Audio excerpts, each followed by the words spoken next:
Halo, jumpa lagi di channel Keluarga Rahmawan. Kali ini kita kembali membahas materi pelajaran. Nah, kali ini materinya adalah buku penilaian pulpena kelas 6C. Oke, kita kali ini akan membahas mengenai materi proklamasi kemerdekaan Indonesia yang ada di halaman 6 ya. Oke, di sini ada teks yang harus teman-teman baca untuk menjawab pertanyaan yang ada di halaman 8. Oke, ada 5 soal. Oke, nah di sini sebenarnya materinya ada di sini penjelasannya. Nah, karena itu teman-teman harus membaca naskah ini sehingga bisa menjawab soal ayo berlatih di pulpena 6C ini. Nah, oke, kita coba menjawab ya. Lengkapilah kalimat-kalimat berikut dengan jawaban yang tepat. Nah, berita Jepang menyerah kepada sekutu saat Perang Dunia II disiarkan melalui media elektronik berupa radio. Oke, jawabannya radio. Oke. Nah, tokoh yang mendengar bahwa Jepang menyerah kepada sekutu adalah Sultan Syahrir. Coba kita cek di sini. Nih, ya kan? Nih, ada di paragraf kedua. Pada bulan Agustus 1945, Jepang kalah dari sekutu. Kabar ini didengar oleh Sultan Syahrir melalui radio. Oke.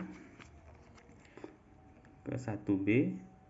Tokoh-tokoh yang mendesak Soekarno dan Muhammad Hatta agar segera memproklamasikan kemerdekaan Indonesia disebut sebagai golongan muda. Ya, mereka adalah tokoh-tokoh muda ya, yang mendesak agar segera dibacakan proklamasi.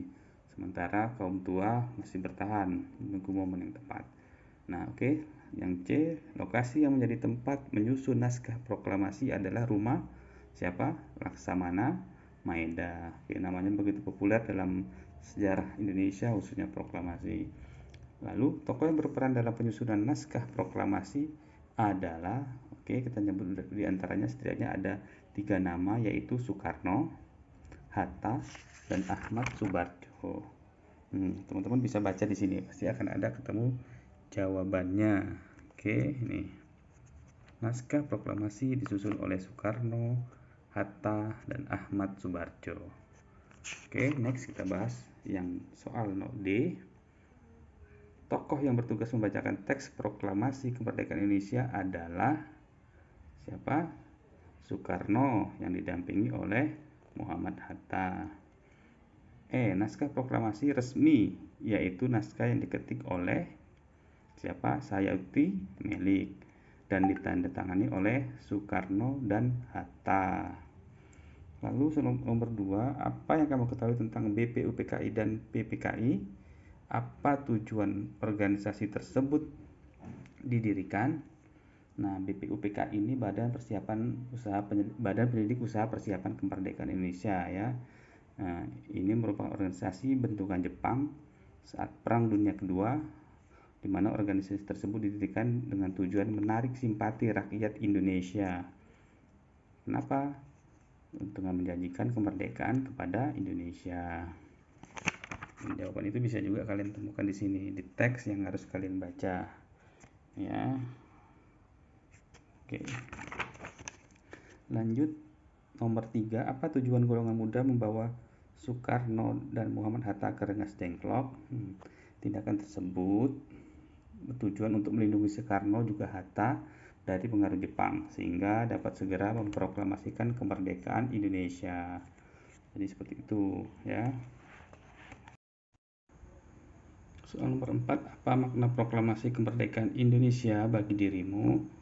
Nah, ini pertanyaan untuk diri kita sendiri. Maka secara umum adalah proklamasi kemerdekaan memiliki makna bahwa Indonesia telah menjadi negara dan bangsa merdeka dari segala bentuk penjajahan, kan? Maka proklamasi merupakan puncak kemerdekaan, puncak keperjuangan bangsa Indonesia agar terlepas dari penjajahan. Jadi seperti itu, ya. Lalu soal terakhir, menurutmu apa yang terjadi jika proklamasi kemerdekaan Indonesia tidak terjadi?